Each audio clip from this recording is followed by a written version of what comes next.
The rain was merciless. Chicago's streets glistened with neon reflections, but the storm washed away any sense of comfort. On the corner of Monroe and 14th, beneath the flickering open sign of Sonny's Diner, a young black waitress pressed her forehead against the foggy window. Just for a second, Grace Turner had no idea someone was watching her. She wasn't trying to be seen. Her apron was stained with old coffee, her sneakers were soaked, and her back ached after 10 straight hours on her feet. But none of that mattered the moment she saw him. A boy. 10? Maybe 11. Curled up under the bus stop like a forgotten coat. No jacket, no shoes, just a threadbare t-shirt sticking to his skinny chest, rain pouring down on him like the sky wanted to drown him. Grace didn't hesitate. She dropped the checkbook, burst through the door, and sprinted across the street, straight into the downpour. From a black luxury car parked half a block away, Logan Hayes, billionaire CEO of Hale Enterprises, watched everything in silence. His hand rested on the steering wheel, knuckles pale. The man who had built empires, demolished rivals, and bought silence with 7-figure contracts, now sat motionless, mesmerized by a girl who didn't even own an umbrella. She knelt in the rain. No bodyguards, no cameras, no headlines. Just one human being choosing to care. "Hey, sweetheart," Grace whispered, kneeling in front of the shivering boy. "You okay?" He didn't answer. His lips were blue. His fingers clutched a soaked backpack like it was the last thing he had in the world. Grace slowly shrugged off her jacket and wrapped it around his shoulders. He flinched at her touch, but didn't pull away. "Where's your mom?" she asked gently. "Your dad?" The boy shook his head. "No one's coming." A pause. Then, barely audible, "No one ever comes." In that moment, Grace stopped being a waitress. She became something else. "Come on," she said. "Let's get you warm." She carried him, literally carried him, through the sheets of rain, back into the diner. No one moved. A few customers looked up. A woman with pearl earrings frowned. A man in a suit shook his head. But Grace didn't care. She sat the boy down at the counter, pulled a blanket from the supply closet, and poured the only hot soup left into a chipped bowl. He ate like he hadn't eaten in days. Across the street, Logan Hayes still hadn't moved. His phone buzzed. Board meeting reminder, 6:30 p.m. He ignored it. In all his years of power, he'd never seen anything so uncalculated, so unnecessary, so genuine, and that terrified him. "Who is she?" he muttered to no one. No answer, just rain. He leaned forward, peering through the windshield, as if getting closer would help him understand her. Grace, meanwhile, was wiping soup from the boy's chin and telling him about her little brother, about their mom who passed, about the diner owner who sometimes let her take leftovers home. She didn't notice the man in the black car watching her from the shadows. She didn't know she was being judged. Not for her resume, not for her education, not for her past, but for her heart. And in Logan's world, that was the rarest currency of all. Because Grace Turner thought she was saving a child, she had no idea she was also saving herself, or that the man watching her from across the street was about to change her life forever. What happens when a billionaire decides to repay a waitress for her kindness, on his terms? And what if she doesn't want anything from him at all? Stay with us, because this story, it's only just beginning. Have you ever helped someone, even when no one was watching? Tell us below. And don't forget, this one's just getting started. Grace Turner's world was no penthouse view. It was the flickering fluorescent light in the back of Sonny's Diner. It was the hiss of the coffee machine long past midnight. It was the creak of her tennis shoes on sticky linoleum floors. And it was the unpaid electric bill sitting in her apron pocket. The rain hadn't stopped. The storm outside mirrored the storm inside her life, constant, cold, and just loud enough to drown out the voice that sometimes whispered, "Give up." But Grace didn't listen. Every morning, she tied her frizzy hair into a low, messy bun, pulled on her faded apron, and stepped into the diner like a soldier reporting for duty. The place was a relic of the 1970s.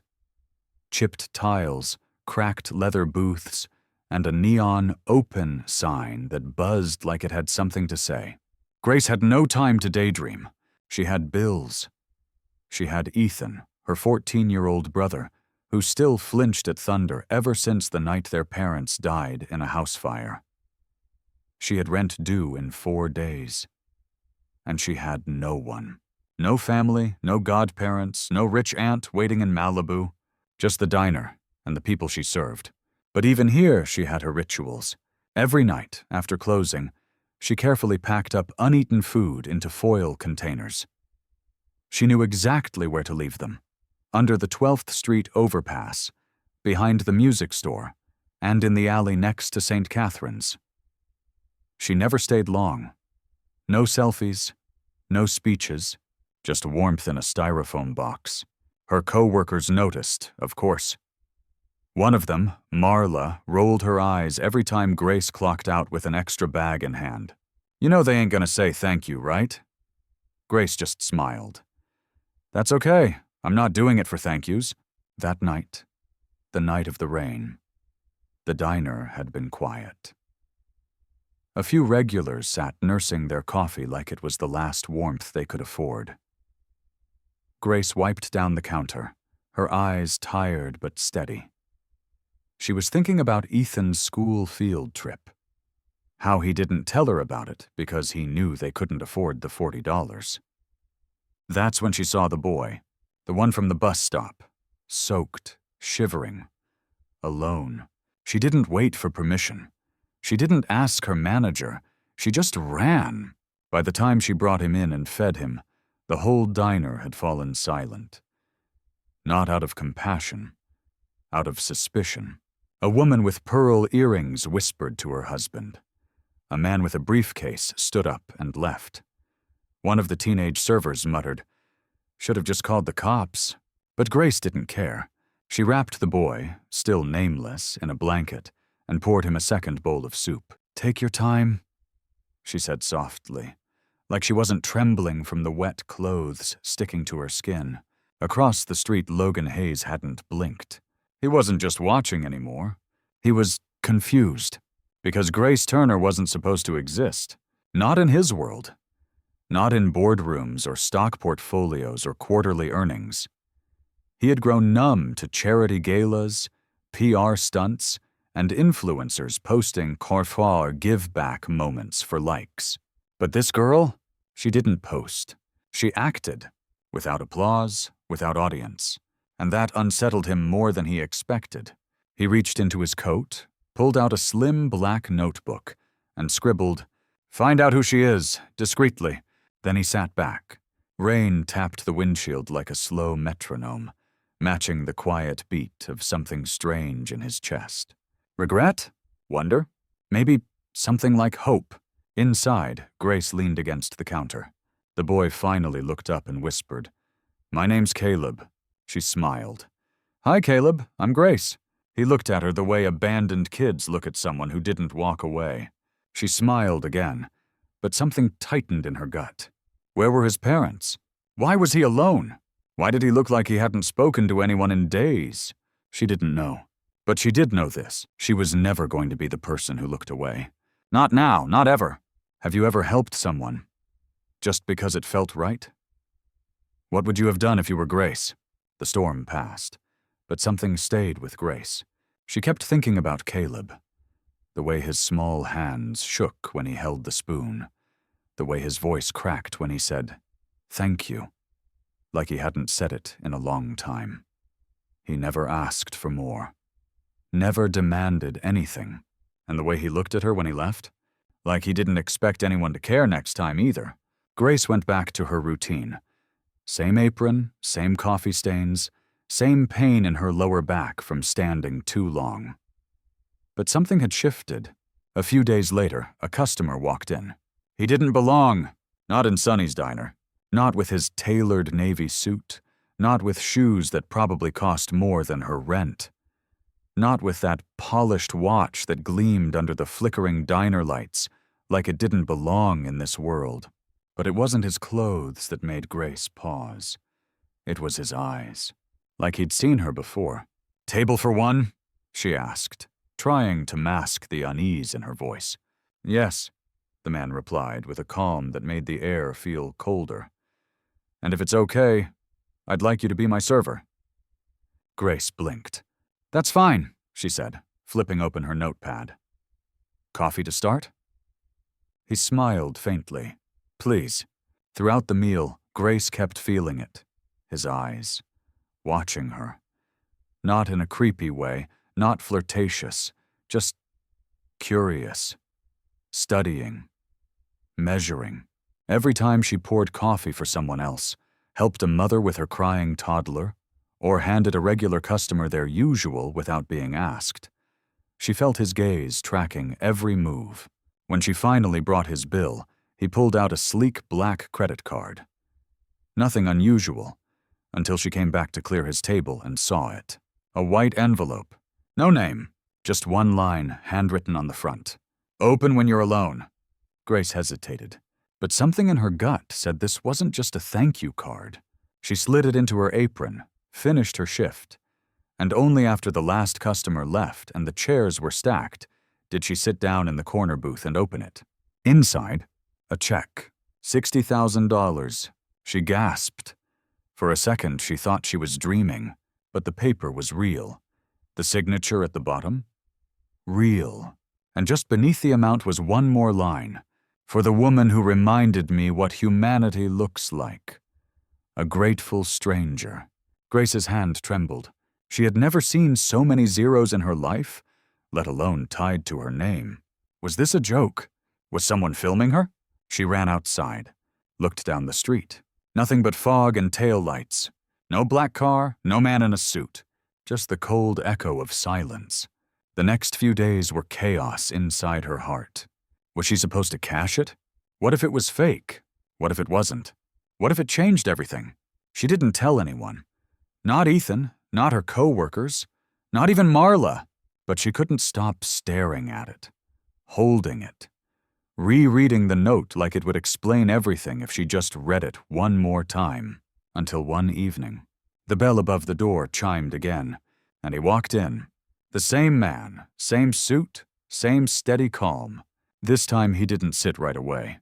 Instead, he looked her straight in the eye and said quietly, "I wanted to see if you opened the envelope." Grace froze. "You left that?" He nodded. "But why?" He didn't answer at first. Then, he motioned to a booth and sat down like a man used to being followed. Grace followed, cautiously. "My name is Logan Hayes," he said finally. "I run Hale Enterprises." Grace blinked. "Hale? As in, the Hale? The one with commercials during the Super Bowl? The one that sponsored NASA launches? The one whose founder was on the cover of Forbes?" Her mouth dried instantly. "I don't understand," she whispered.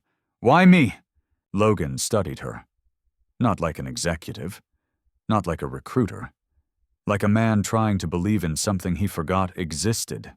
"You helped that boy in the rain," he said. "You didn't know anyone was watching. You didn't expect anything. You just acted. I've been surrounded by people who only move when they gain something. But you gave because it was right. That's rare." Grace didn't know what to say.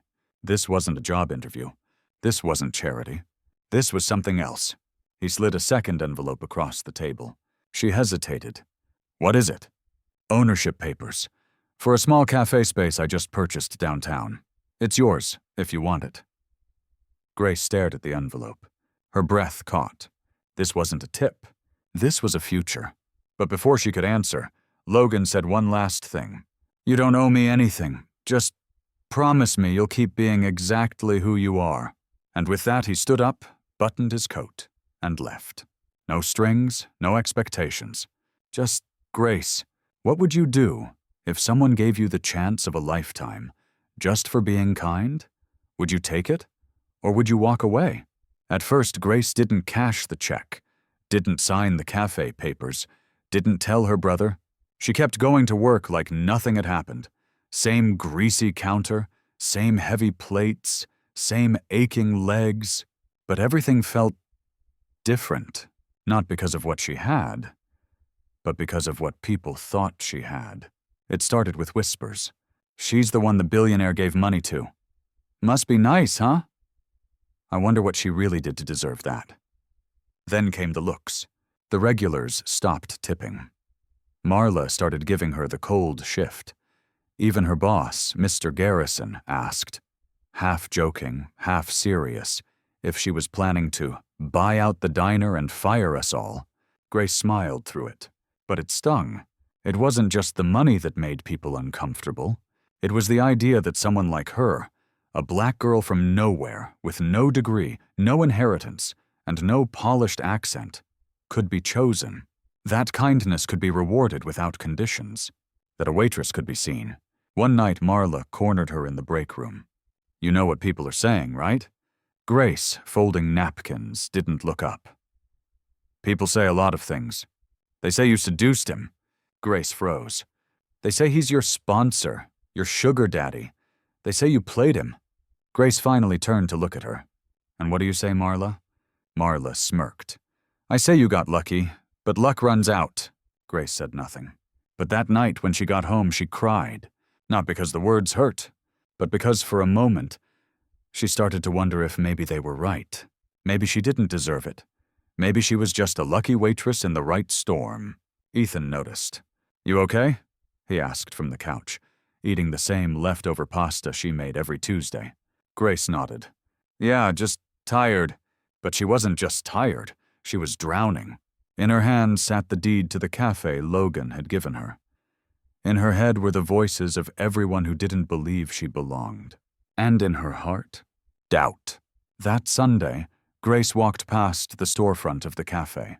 It was small, closed, dusty windows, a faded "for lease" sign still hanging half loose. But she saw something in it. Not a business, a chance, a place where no one would be judged by their shoes or how much they could tip. A place where someone like Caleb could come in from the rain, and no one would call the cops. She reached into her pocket and pulled out the cafe key. It felt heavy, like a responsibility she didn't ask for, but maybe was born for. Back at the diner, things got worse. A local blog ran a short piece. "Waitress given $60,000 by billionaire. Community divided."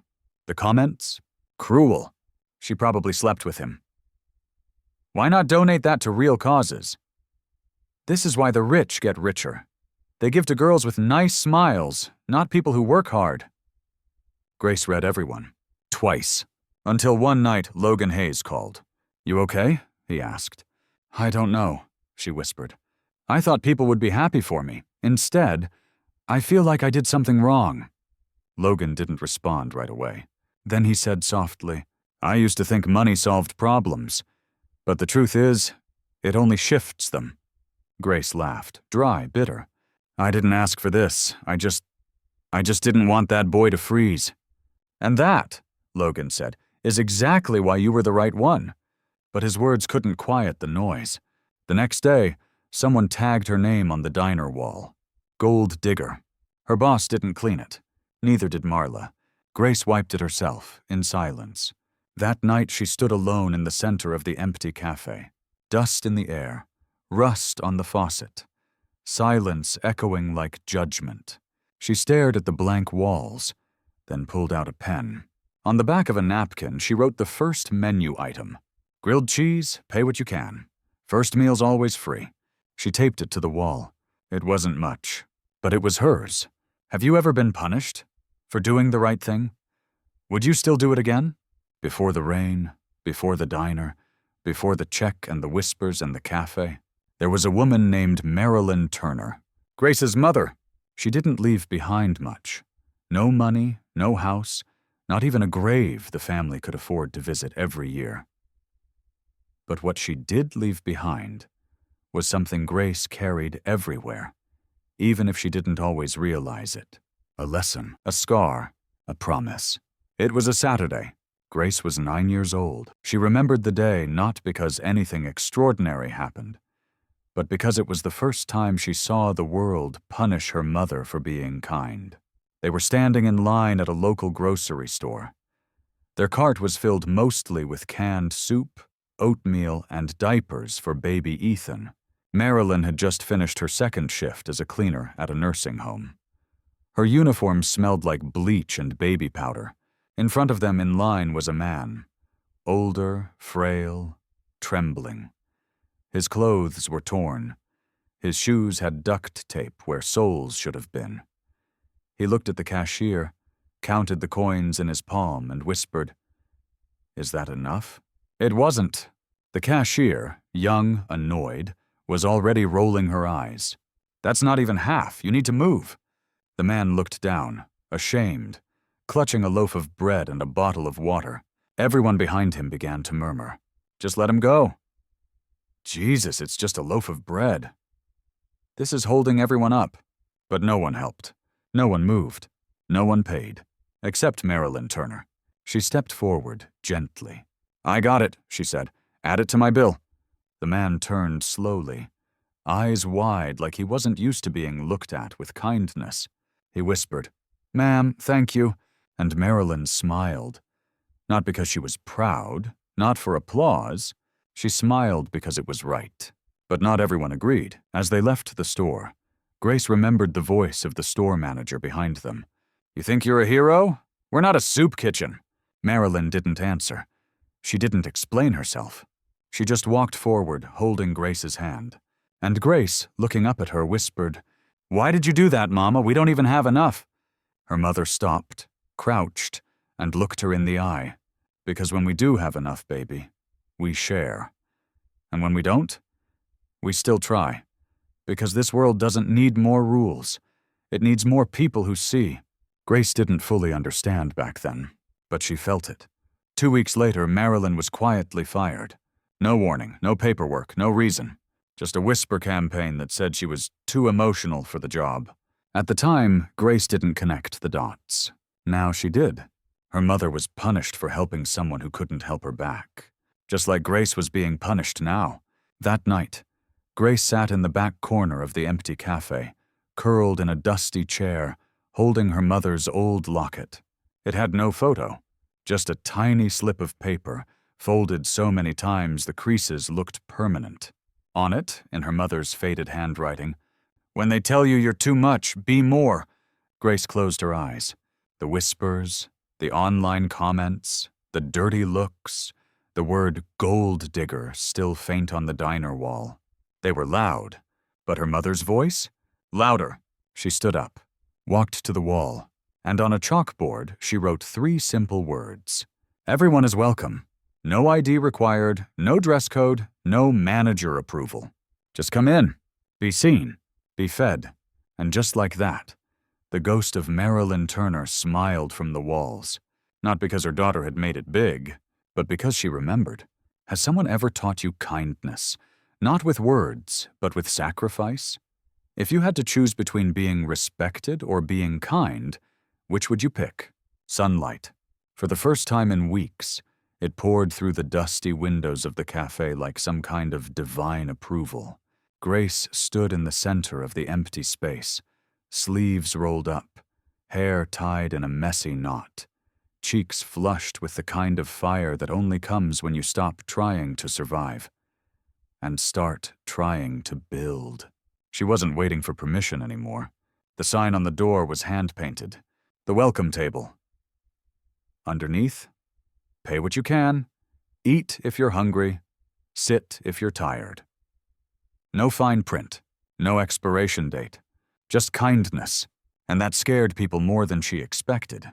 Her first day open, 2 women walked in, whispered to each other, and left without ordering.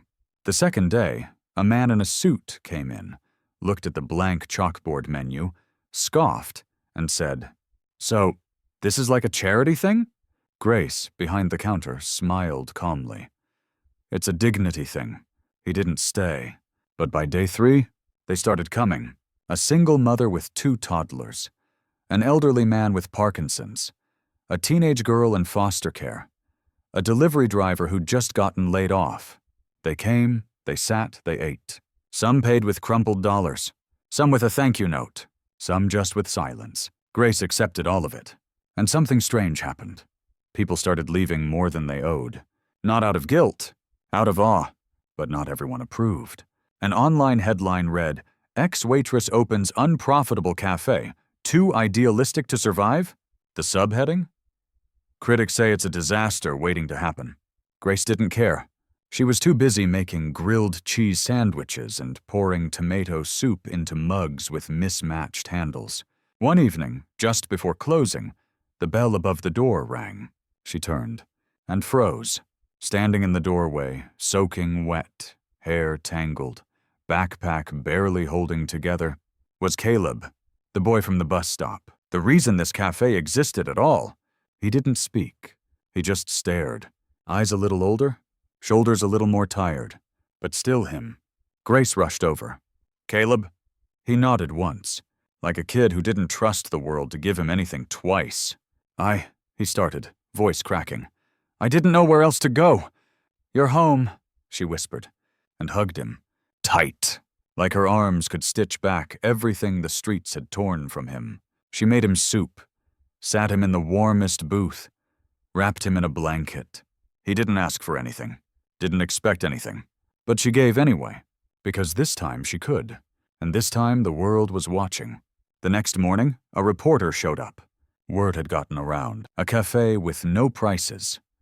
A homeless boy reunited with the waitress who had saved him.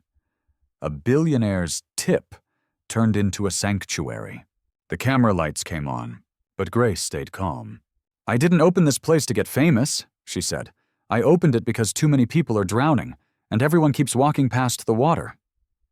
When the reporter asked how she afforded it all, Grace simply said, "Kindness is an investment, and some people, believe it or not, have been investing back." That line went viral, but Grace didn't read the comments. She was too busy buying more soup. Later that week, Logan Hayes returned. Not in a suit, not in a car, just himself. He stood in the doorway for a moment, then smiled when he saw Grace wiping down the counter. "You did it," he said. Grace turned, still holding a rag, hair messy, apron stained. "I'm doing it," she corrected. "Present tense." He looked around at the tables, the people, the smells, the smiles. Then quietly, "You've created something I couldn't." Grace raised an eyebrow. "You created an empire?" Logan smiled, almost sad. "And you created a place where no one has to earn their worth." They sat for a moment in silence, watching the cafe buzz with small, quiet miracles. And Grace realized something. This wasn't about proving she was worthy of a gift. This was about passing it on.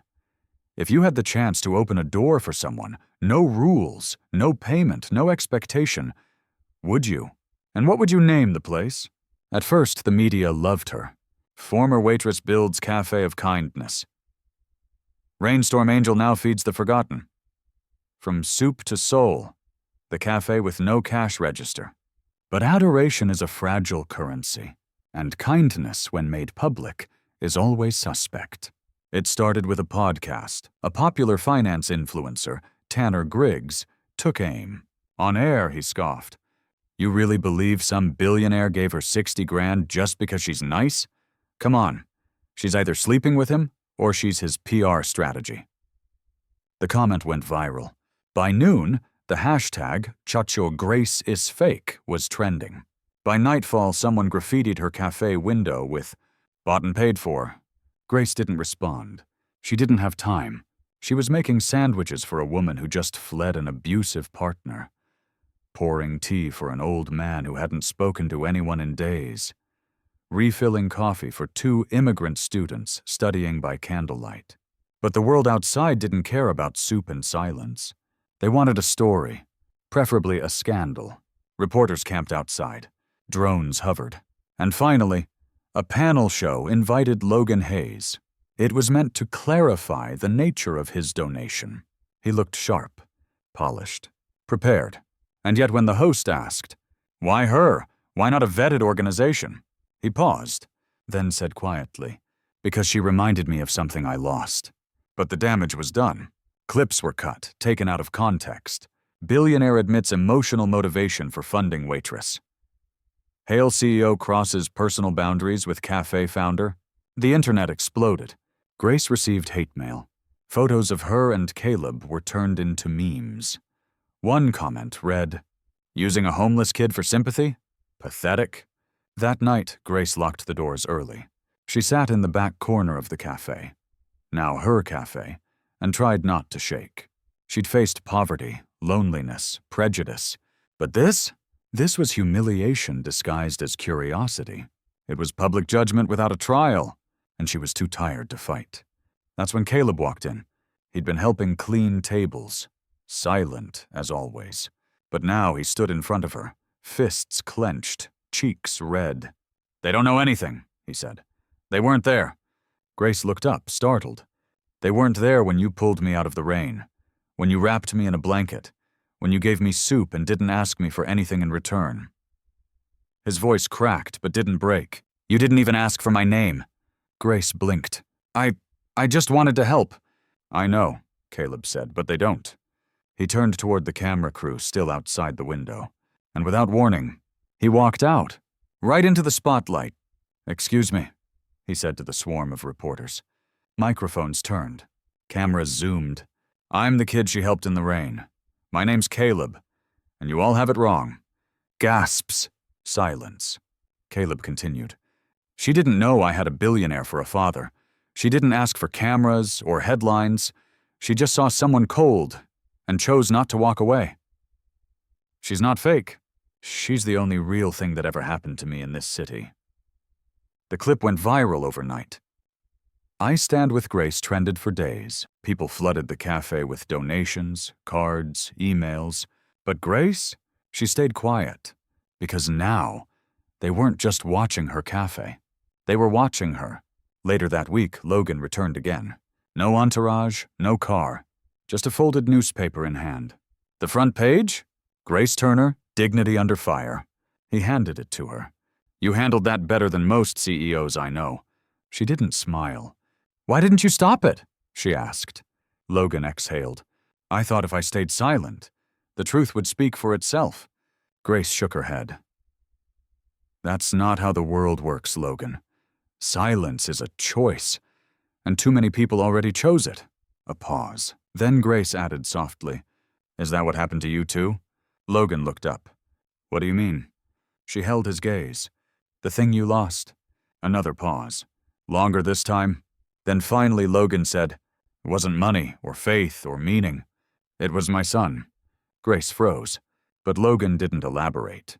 He just whispered, "And I don't plan to lose anything else." Then he left. What happens when kindness becomes controversial? Would you still stand your ground if the whole world questioned your motives?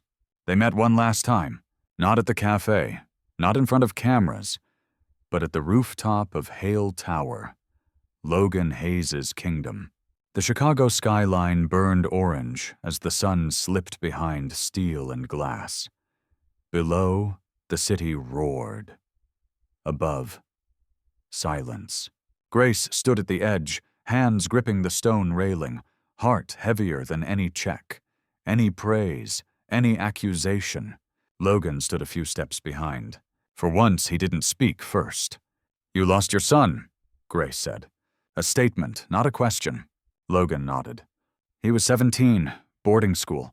I missed 3 birthdays in a row. He stopped calling. Then one day, he didn't finish the sentence.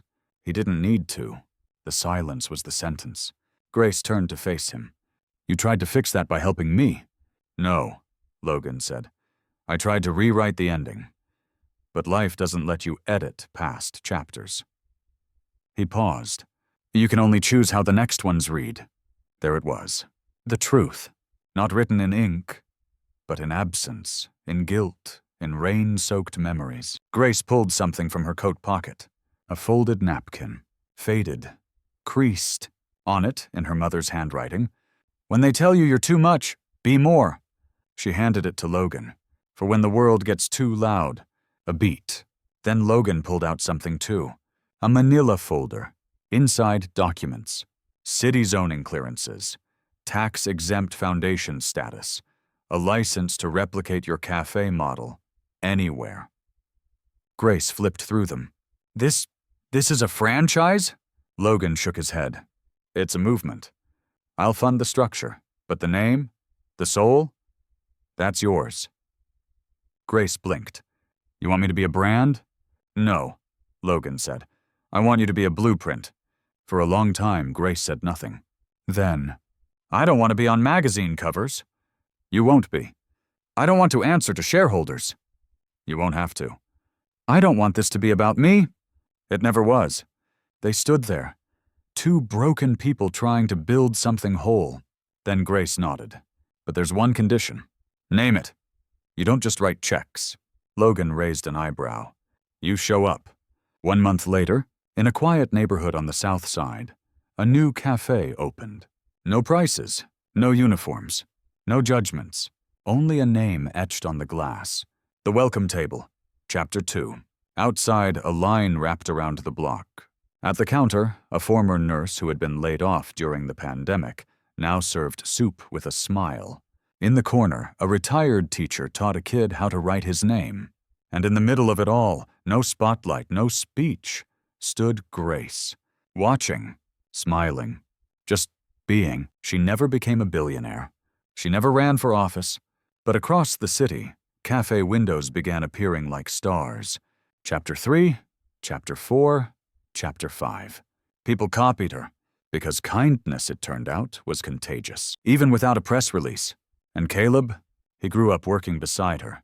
Then one day, he started one of his own, The Welcome Table, Chapter 11, run by Caleb Turner. That winter, Logan returned to the original cafe. Older now, a little grayer, he sat in the back, watched as a kid paid with a drawing instead of cash. He smiled, not because the empire was growing, but because the girl he met in the rain had done what he never could. She turned her pain into a place, her silence into a table, her name into a movement. As he got up to leave, he turned one last time and saw the sign Grace had added just above the kitchen door. You don't need to deserve food, you just need to be hungry. Have you ever built something from nothing? Not with bricks, but with belief? What would your welcome table look like?